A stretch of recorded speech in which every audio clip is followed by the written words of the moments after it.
Assalamualaikum warahmatullahi wabarakatuh. Sesuai dengan berita instruksi daripada gubernur diperpanjang belajar di rumah sampai tanggal 20, nyo tetap tayo bek tak permunnya tanya.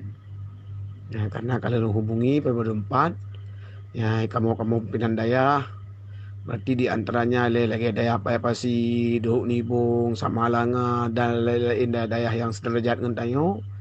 Nyo kali nyo tamu gelem. Nyokon berarti nyokana misi lain nyo. Berarti kali nyo me talup ke talup ju siga mendalam penjara supaya menyak meri teh kebenaran teh kebatilan.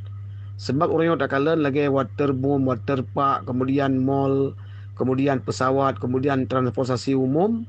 Tanggal 5 bulan 6 po 12 malam ka siap untuk operasi lom. Pakan timan lagi masalah daya. Daya berat ditekan, majlis taklim berat ditekan aju. Yang mia sekulanya sebagai lambang menteng. Yang supaya mia jadi pelaku tayo yang sempit agama. Yang pemurtadan pi luar biasa. Sampai kita bahasa Aceh daripada kita Matius Injil yang nyokonyo dan lon mohon kepada guru-gurunya bersatu. Bekle di kampung kita yuk kena daya. Sama-sama dapat terima daya. Dapat terima agama nyo tanikat kali yo. Bek na yang gusun mutidro pi bubuhe mendum kali yo. Nyo kaken li yo berusaha hum lah mio nyo ken li yo karena tujuan yo. Ketat bahaya kayo rawan tak kata yo.